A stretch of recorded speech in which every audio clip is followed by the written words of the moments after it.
Hello छात्र, भौतिकी Gurukul channel पर आप सभी यूपी बोर्ड के छात्र छात्राओं का हार्दिक स्वागत है। मैं अभिनंदन करता हूँ। भौतिकी गुरुकुल ने यह ठाना है सभी हिंदी मीडियम के छात्र छात्राओं को बेहतरीन शिक्षा देकर 100% अंक दिलाना है। धन्यवाद। भौतिकी गुरुकुल चैनल की तरफ से अब हम स्टार्ट करेंगे, यानी प्रारंभ करते हैं। चलिए, अभी तक हम लोग औसत वेग और औसत चाल देखे। इसके बाद औसत वेग और औसत चाल के अकॉर्डिंग हम लोग ये देखेंगे कि अब उस वेग में कैसे परिवर्तन हो रहा है, कैसे उसका वेग घट रहा है, कैसे बढ़ रहा है समय के अनुसार। तो उसके लिए हमको जानना होगा क्या बेटा? त्वरण। क्या जानना होगा? त्वरण। ठीक, एक्सेलरेशन, जिसको अंग्रेजी में क्या कहते हैं? एक्सेलरेशन। तो एक्सेलरेशन यानी त्वरण है क्या? यानी किसी गतिशील वस्तु के वेग में हर क्षण हर सेकंड होने वाले परिवर्तन के दर को हम त्वरण कहते हैं। यानी किसी वस्तु के वेग में जो परिवर्तन हो रहा है लगातार, या वस्तु का वेग बढ़ रहा है या तो घट रहा है, तो उस वस्तु में हम कहेंगे, उस गतिशील वस्तु में क्या है? त्वरण है। तो परिभाषा हम लोग देख लेते हैं कि किसी गतिशील वस्तु के वेग में प्रति सेकंड होने वाले परिवर्तन को त्वरण कहते हैं। अर्थात और छोटी परिभाषा क्या लिख सकते हैं कि वेग परिवर्तन की दर को त्वरण कहते हैं। इसे स्मॉल ए से प्रदर्शित करते हैं, जिसके ऊपर एरो लगा देते हैं, एरो इस नाते लगा देते हैं, तीर का निशान, कि ये एक सदिश राशि है। ठीक, इसे ए एरो से प्रदर्शित करते हैं, यह एक सदिश राशि है। आगे यह एक सदिश राशि है। ठीक है, तो अब बात आती है कि त्वरण ए बराबर होता क्या है? त्वरण ए बराबर वेग परिवर्तन बटे समय अंतराल। वेग परिवर्तन बटे सूत्र क्या हो जाएगा बेटा? फार्मूला क्या हो जाएगा? त्वरण बराबर वेग परिवर्तन बटे समय अंतराल। ठीक, वेग परिवर्तन बटे समय अंतराल। मात्रक क्या हो गया? यानी वेग परिवर्तन है वेग का मात्रक बटे समय अंतराल का मात्रक, यानी समय का मात्रक। और वेग परिवर्तन यानी वेग का मात्रक मीटर पर सेकेंड, इसके बाद समय 1 सेकेंड और उसी में ऐड हो जाएगा, तो क्या हो जाएगा? मीटर पर सेकेंड वर्ग। या इस तरह से इसको लिखा जा सकता है। ठीक है ना, एमएस स्क्वायर के रूप में। ठीक है, अब यदि हम इसको और दूसरे तरीके से कैसे निकाल पाएंगे, और दूसरे तरीके से कैसे निकाल पाते हैं इसको, अगर हम लोग ये देख लें कि किसी वस्तु के वेग, यदि कोई गतिमान वस्तु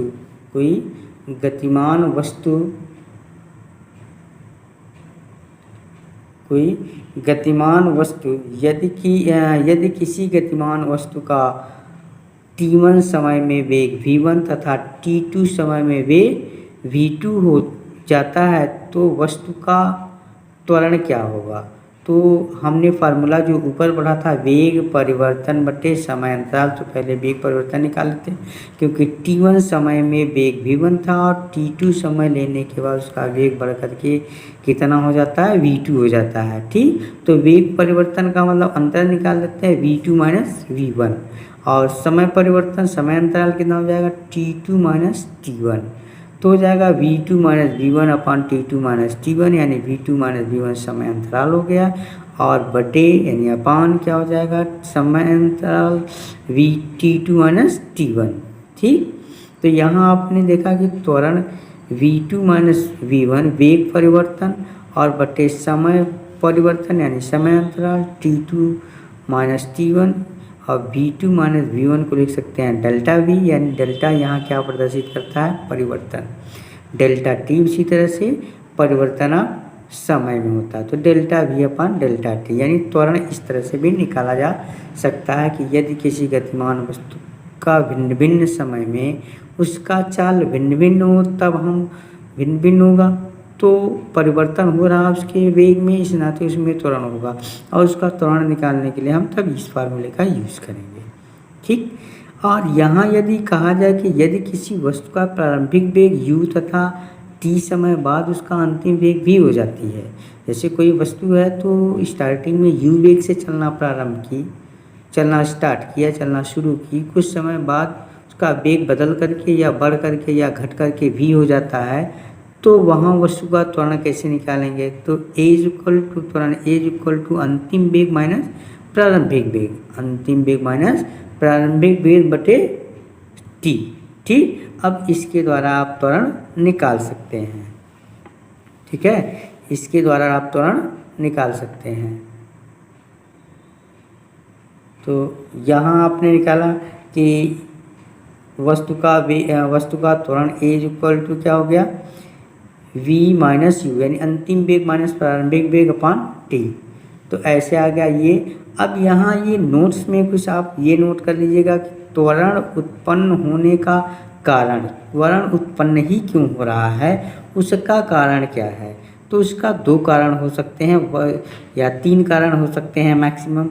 वस्तु के वेग में परिवर्तन, वस्तु के वेग में परिवर्तन या वेग परिवर्तन के, तो वस्तु के वेग में परिवर्तन के कारण ही क्या होते हैं? त्वरण उत्पन्न होते हैं। तो वेग परिवर्तन क्यों होता है? वेग परिवर्तन 2 तरीके से हो सकता है, दिशा में परिवर्तन हो सकता है या परिमाण में परिवर्तन हो सकता है। ठीक, यानी वेग परिवर्तन होगा तो त्वरण होगा। तो वेग परिवर्तन आया कहाँ से? वेग परिवर्तन में कैसे होगा? तो दिशा में परिवर्तन, जैसे अगर वो पूरब जा रहा है फिर पश्चिम जाने लगा या उत्तर जाने लगा या दक्षिण जाने लगा, तो वो दिशा में परिवर्तन हो गया।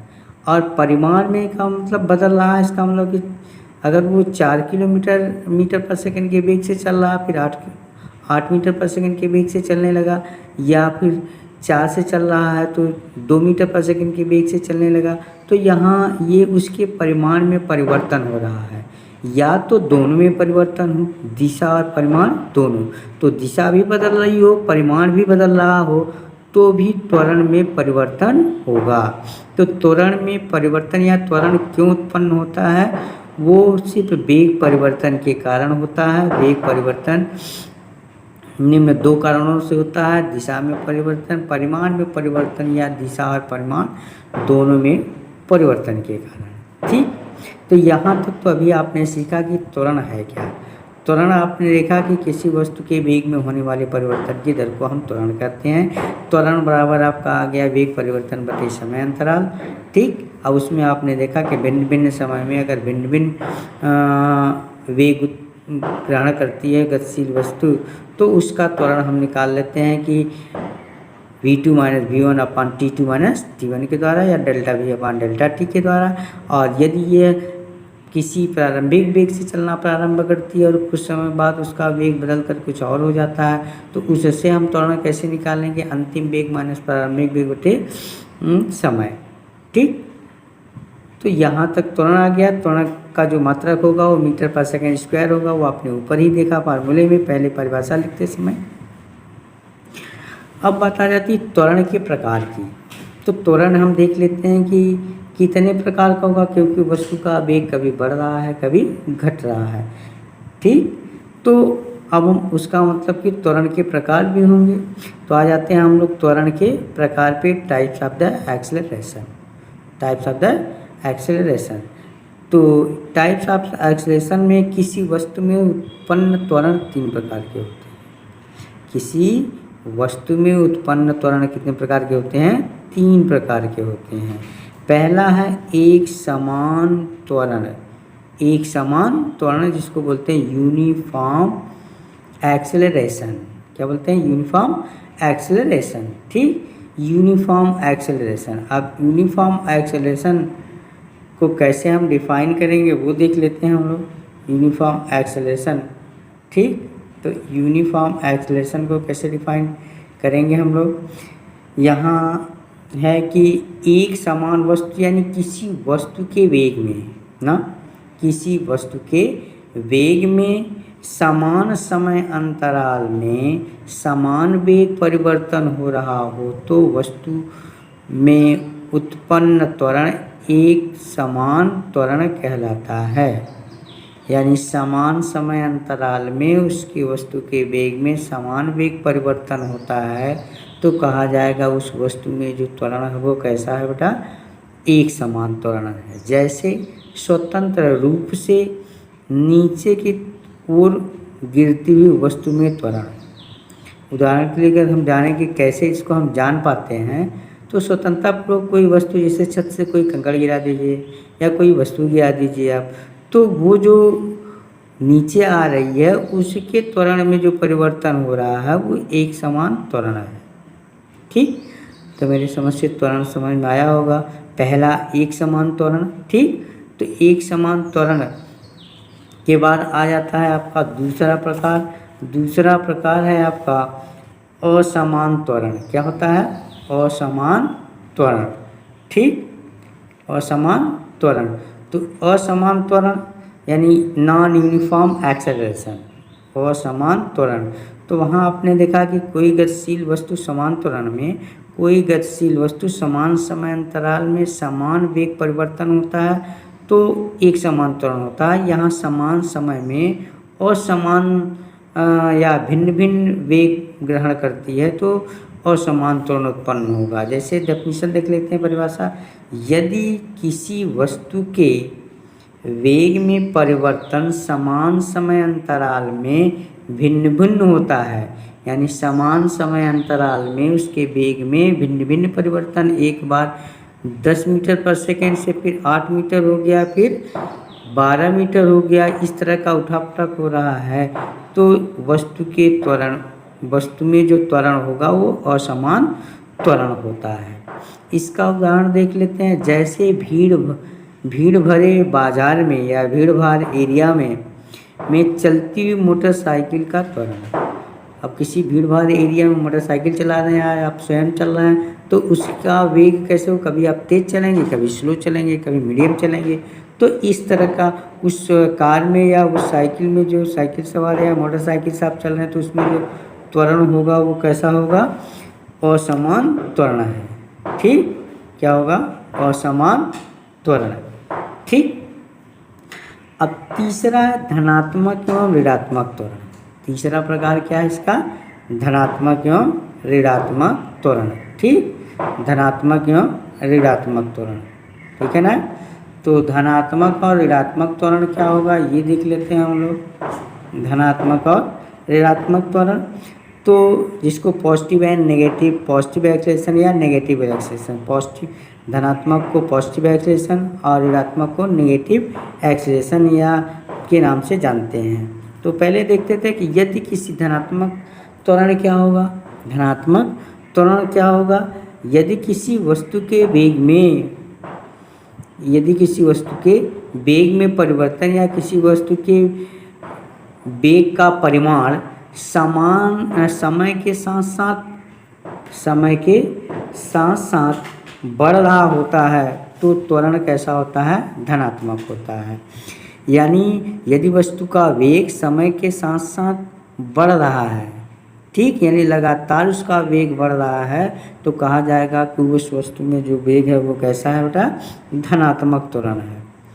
और ऋणात्मक क्या होगा? यदि वस्तु के वेग में परिवर्तन या वस्तु के वेग के परिमाण में लगातार समय के अनुसार उसका वेग घट रहा हो, लगातार उसका वेग घट रहा हो तो ऋणात्मक त्वरण होगा। यहाँ लिखा गया यदि वस्तु के वेग में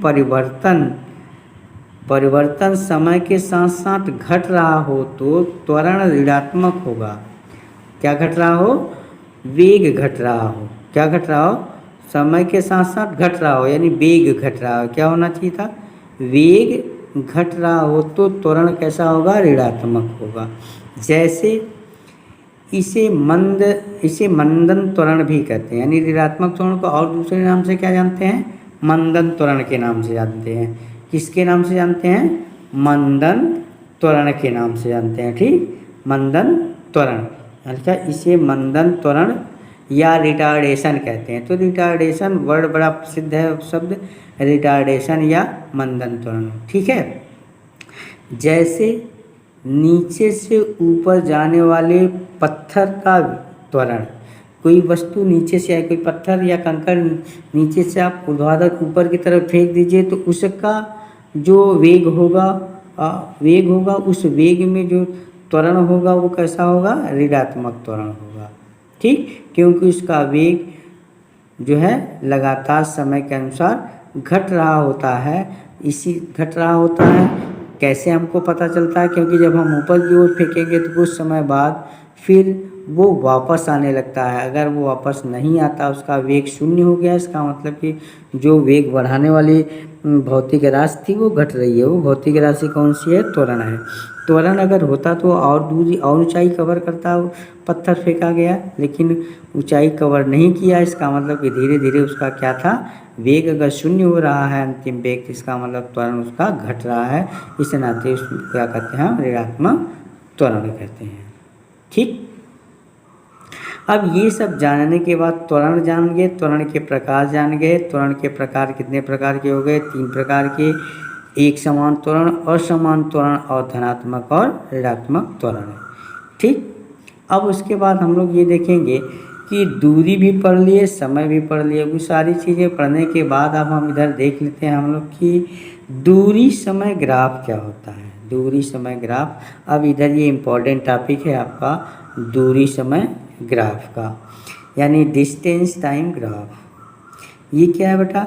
यानी समय और दूरी के बीच खींचा गया ग्राफ समय दूरी ग्राफ कहलाता है।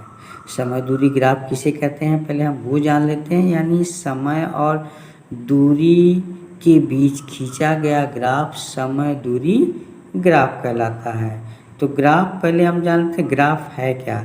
ग्राफ का मतलब यदि हम x अक्ष और y अक्ष के बीच जो लाइन या जो कर्व खींचते हैं वो ग्राफ है। ठीक, x अक्ष और y अक्ष के बीच।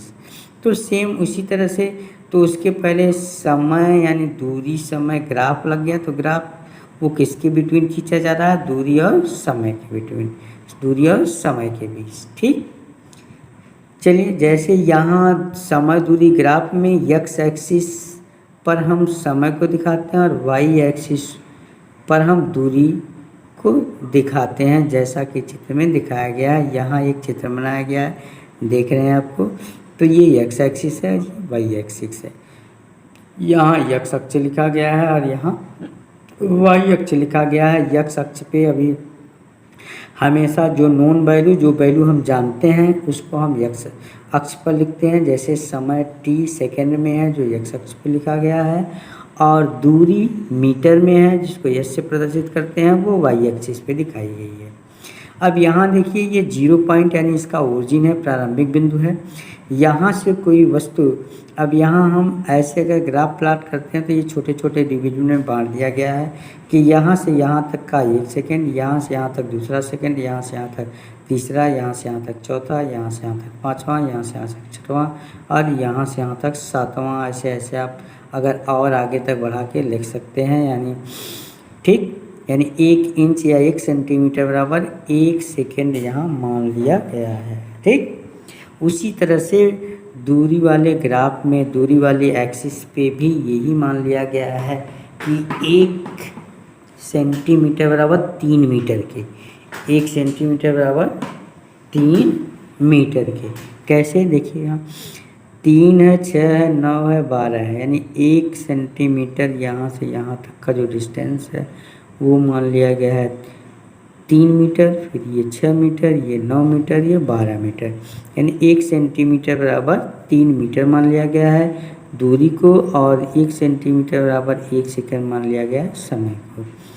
अब ये मान लीजिए कोई गतिशील वस्तु है जो O से चलना प्रारंभ करती है और A पे पहुंचती है, फिर B पे पहुंचती है और फिर C पे पहुंचती है। ठीक है ना। तो अब हम यहाँ से ये देखेंगे कि OA क्या है, AB क्या है और BC क्या है, कैसे यहाँ से क्या निकाल पाते हैं। तो इस ग्राफ का 3 भाग हो गया, एक हो गया OA, एक हो गया AB, एक हो गया BC।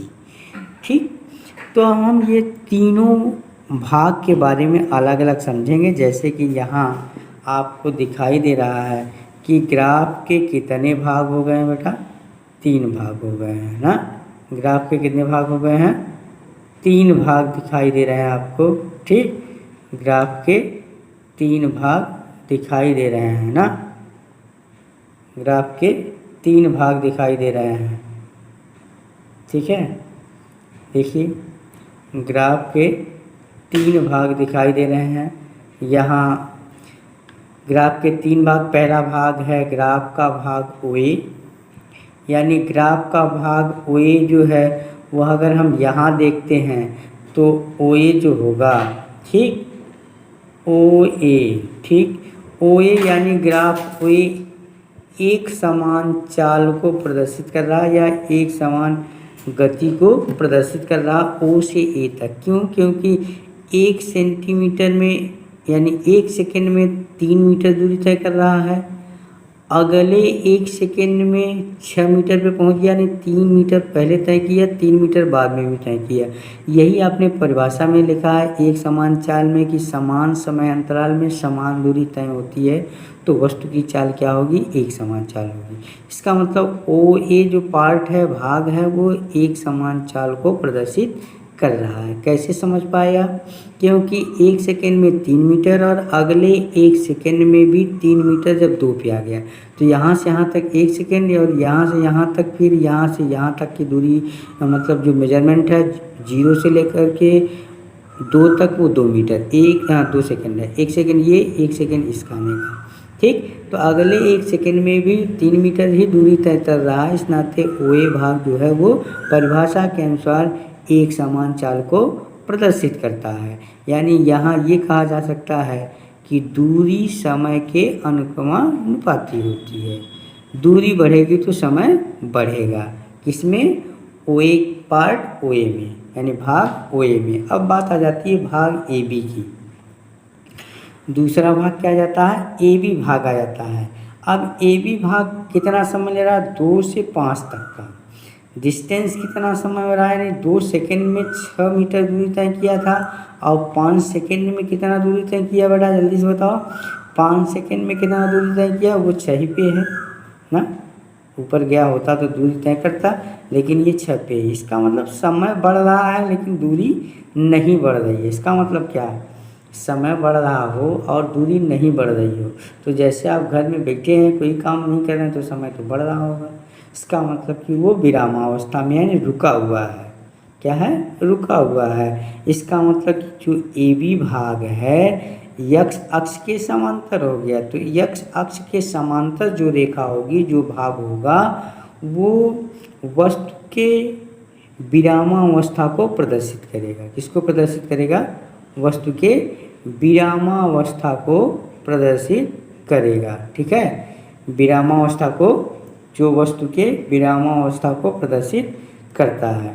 क्यों? क्योंकि जो ये लाइन है ए बी वो यक्स अक्ष के समांतर हो गई, या ये कह लीजिए कि 2 सेकेंड में 6 मीटर चली और 5 सेकेंड में भी बी पे तो पहुंच गई वो, लेकिन 5 सेकेंड में भी डिस्टेंस उसका दूरी जो है वो 6 मीटर ही है।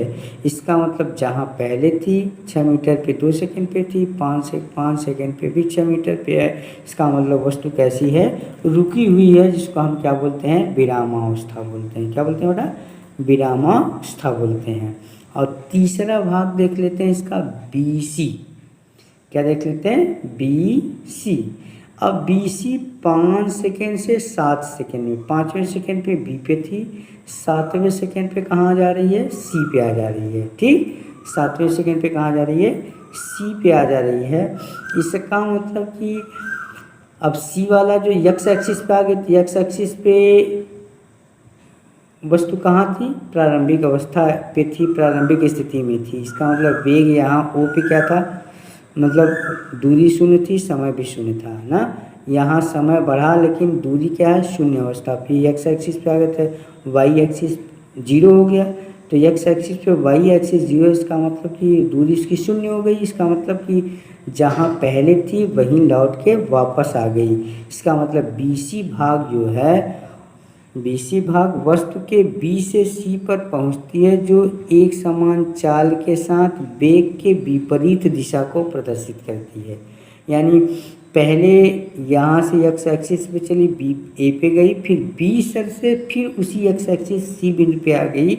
इसका मतलब कि एक समान चाल से वो फिर जो है अपने पुराने स्थिति पे पहुंच जा रही है, पुराने स्थिति पे पहुंच जा रही है। इसका मतलब ये कि वस्तु का चाल जो है पहले स्टार्टिंग यानी प्रारंभिक चाल के विपरीत है, विपरीत दिशा में चल रही, मतलब उसके उल्टे दिशा में चल रही। पहले वेग बढ़ रहा था, यहाँ वेग बढ़ते बढ़ते घट करके कहाँ गया, 0 पे आ गया। ठीक, यानी स्थिति पहले पूर्व अवस्था में आ गई, जो ओरिजिन जहाँ से स्टार्ट था उसके लेवल पे आ गई। इसका मतलब कि वस्तु का वेग कैसा है, विपरीत है। यानी बीसी पार्ट जो है ग्राफ का वो क्या प्रदर्शित कर रहा है, वस्तु के विपरीत चाल को प्रदर्शित करता है। ये तो था आपका ग्राफ से संबंधित। तो समय दूरी ग्राफ से रिलेटेड ये चीज़ था। इसको बेटा रिपीट कर लेना, दोहरा लेना, बड़ा इम्पोर्टेंट काम है, बड़ा इम्पोर्टेंट टॉपिक है। अगर ये करोगे तो आगे जो इक्वेशन है वो वीडियो समझ में आएगा आपको। ठीक है, चलिए अभी तक हम लोग देखा दूरी समय ग्राफ कैसे बनता है, उसके कितने पार्ट होते हैं, तो सब सारे अलग अलग पार्ट के अलग अलग महत्व हैं। उसके द्वारा अब हम उस दूरी समय ग्राफ से किसी वस्तु का चाल कैसे ज्ञात कर पाएंगे, यानी ग्राफी विधि द्वारा हम चाल कैसे ज्ञात कर पाएंगे। Measurement of the speed of the distance time graph, यानी दूरी समय ग्राफ से किसी वस्तु का चाल हम कैसे निकाल पाते हैं, कैसे कैलकुलेशन कर पाएंगे, वो हम लोग यहाँ अब देखेंगे। ठीक है, क्योंकि हम लोग सीख गए हैं समय दूरी समय ग्राफ क्या होता है। तो अब हम वो जानने के बाद कि समय दूरी ग्राफ सीखने के बाद हम उस समय दूरी ग्राफ से चाल कैसे निकाल पाएंगे। ठीक, तो इस ग्राफ से चाल निकालने के लिए ग्राफ का ढलान यानी स्लोप ज्ञात करना होता है।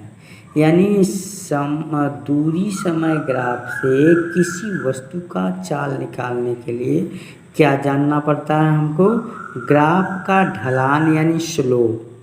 अगर वो ज्ञात कर लेते हैं तो हमको क्या मिल जाएगा, चाल हमको मिल जाएगी। जैसे अगर हम उस ग्राफ को पिछले वाले ग्राफ को देखें, पिछले वाले ग्राफ को अगर हम देखते हैं तो उसमें ढलान कितना है, क्या देखने, ढलान कितना है। अगर हम ठीक से आ जाते हैं उस पीछे वाले ग्राफ पे कि ढलान कितना है, तो इस ढलान को देखते हैं कि इसका ढलान कितना है। ठीक, जैसे ये ग्राफ था तो ये इसका ढलान है ना, ये स्लोप है, तो ये ढलान का मतलब कैसे है, ये एक राइट एंगल ट्रायंगल मतलब समकोण त्रिभुज बन रहा है। एक एडी है, लंब है, और क्या हो गया, अगर यहाँ से कोई अगर ओ है पॉइंट तो ओ डी क्या हो गया, ये आधार हो गया।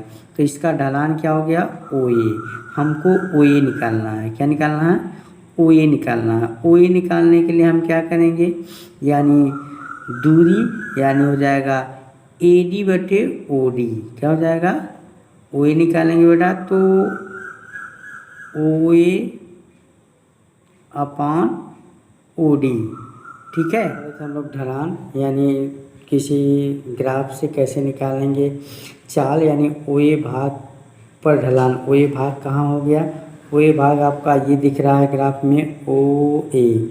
इसका ढलान निकालेंगे तो ढलान कैसे निकालेंगे, यानी डिस्टेंस यानी दूरी ए डी बटे ओ डी। क्या लिखेंगे बेटा, चली गई दूरी, चाल बराबर क्या लिखेंगे, चली गई दूरी, यहाँ लिखा गया है चाल बराबर चली गई दूरी बटे समय अंतराल।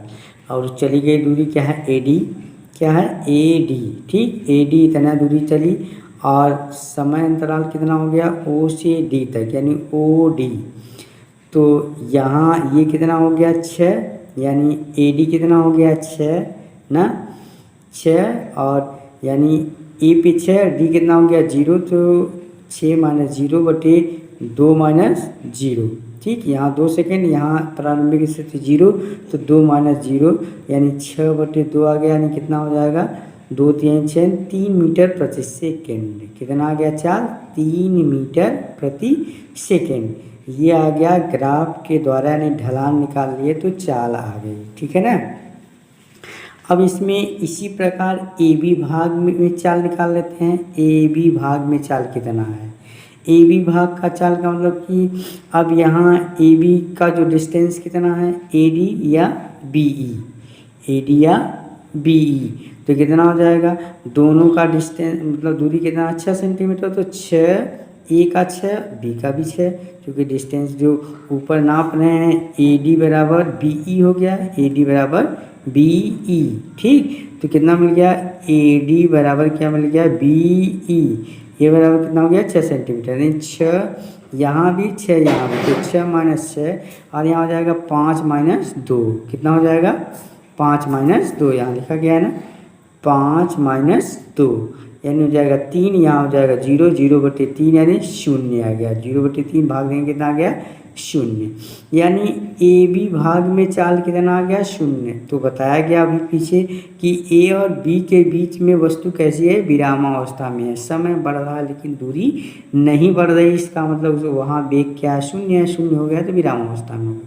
इसी प्रकार बी सी भाग में निकाल लेते हैं, बी सी भाग में चाल होगा, ठीक। तो बीसी भाग में चाल का मतलब क्या हो गया, जिसमें वस्तु एक समान चाल से विपरीत दिशा में चल रही है, विपरीत दिशा में, ये आगे बढ़ रही थी, ये नीचे आ रही थी, विपरीत दिशा में, यानी चली गई दूरी बटे समय अंतराल। तो चली गई दूरी कितना हो गई,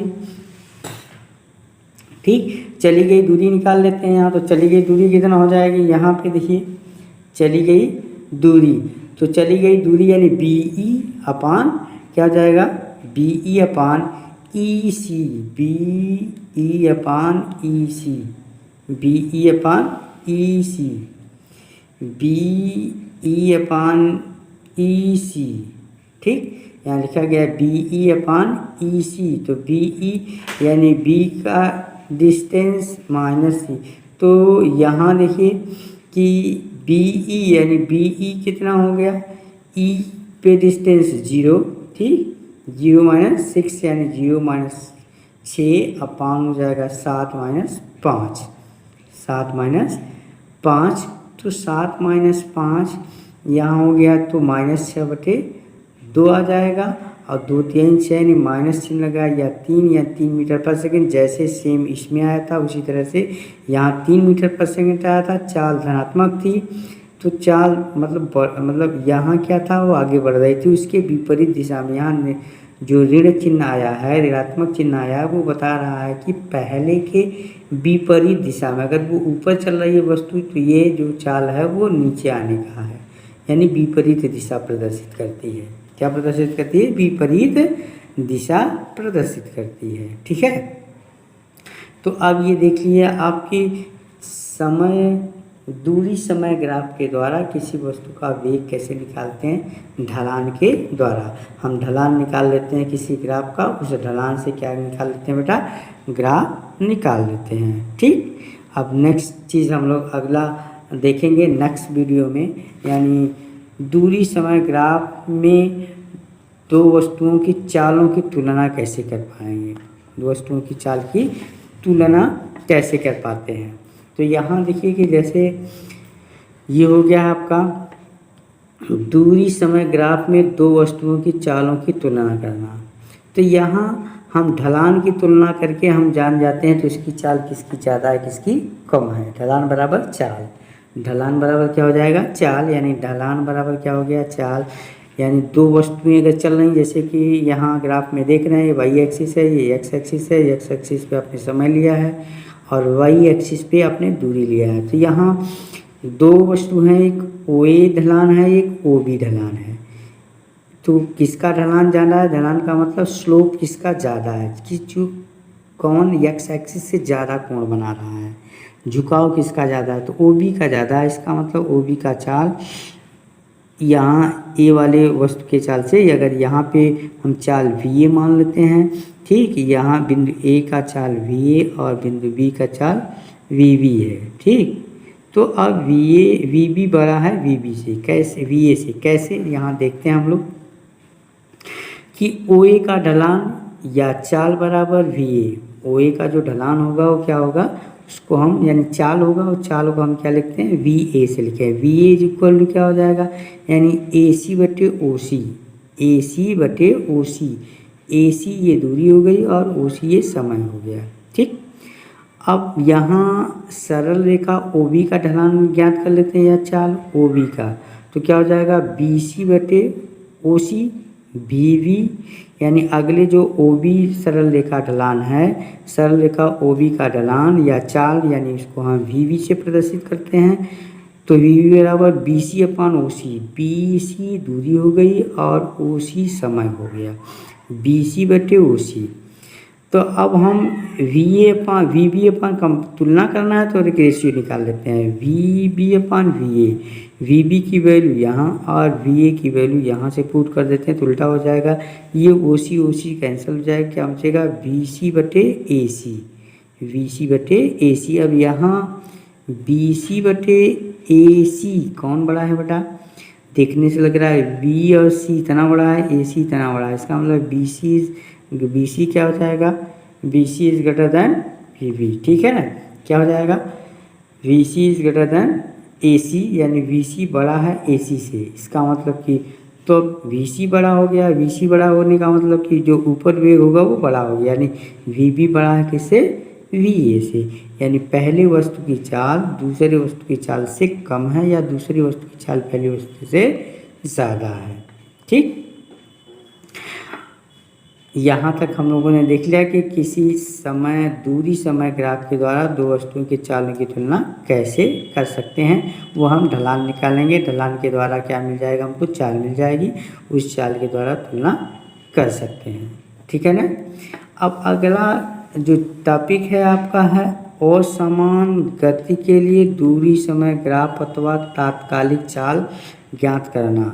यानी असमान चाल में कभी चाल बढ़ रही है कभी चाल घट रही है, तो उसमें हमको तात्कालिक यानी इंस्टैंटेनियस क्षणिक चाल कैसे ज्ञात करेंगे। उसके लिए यहाँ एक ग्राफ दिख रहा है आपको, ठीक, उसके लिए क्या है, एक ग्राफ दिख रहा है आपको, यहाँ पे देख रहे हैं कि नहीं, ये ग्राफ दिख रहा है। इस ग्राफ से हमको निकालना है असमान चाल, यानी असमान चाल के द्वारा क्या निकाल लेना हमको, असमान गति के लिए दूरी समय ग्राफ अथवा तात्कालिक चाल ज्ञात करना। यहाँ y एक्सिस है, x एक्सिस है, ये असमान चाल भिन्न भिन्न समय में भिन्न भिन्न दूरी तय हो रही है, इस नाते वो असमान चाल है। एक ये रेखा बनी ऐसे, ठीक। अब हमको P बिंदु पे क्या निकालना है, चाल निकालना है कि P बिंदु पे जब पहुँचती है वस्तु, गतिमान वस्तु, तो चाल उसकी क्या होगी, ठीक। तो वहाँ हम निकालेंगे P बिंदु पे ढलान। अब ढलान निकालने के लिए हमको क्या करना होगा बेटा, इस पे हम एक स्पर्श रेखा खींचते हैं। ये एक स्पर्श रेखा यहाँ लिखा गया है, एक स्पर्श रेखा खींचा गया है। अब वो स्पर्श रेखा ऐसा खींचते हैं जो बिंदु P, जिस बिंदु पे निकालना है वो ग्राफ को, कर्व को टच करते हुए आगे बढ़े, उस पॉइंट पे टेंजेंट हो, स्पर्श करे, इस नाते वो स्पर्श रेखा है। अब उस स्पर्श बिंदु, जिस बिंदु से निकालना है, यानी P बिंदु पे निकालना है, यहाँ से एक लंब डालते हैं जो x एक्सिस को बिंदु T1 पे या किसी कोई बिंदु पे मान लीजिए काटते हैं। T1 समय है, इस नाते x एक्सिस पे समय ले रहे हैं, इस नाते T1 मान ले रहे हैं, ठीक है। अब यहाँ एक ग्राफ ये बन गया, ये और इसका स्लोप, यानी इसका स्लोप निकालेंगे, ये लाइन। अगर यहाँ कोई नाम हम दे देते हैं Q, तो PQ का ढलान निकाल लेते हैं। PQ का ढलान कैसे निकालेंगे, यहाँ से हो जाएगा ये, यानी PT1 अपान T1Q, इसका रेशियो निकाल करके हम क्या कर सकते हैं, हम इंस्टैंटेनियस यानी तात्कालिक चाल ज्ञात कर सकते हैं बिंदु P पर, ठीक है। बिंदु P पर हम तात्कालिक चाल ज्ञात कर सकते हैं, ठीक है। चलिए आज के लिए इतना, नेक्स्ट दिन दूसरा वीडियो लेके आते हैं आप लोगों के लिए, इस पर सवाल वगैरह, ठीक है।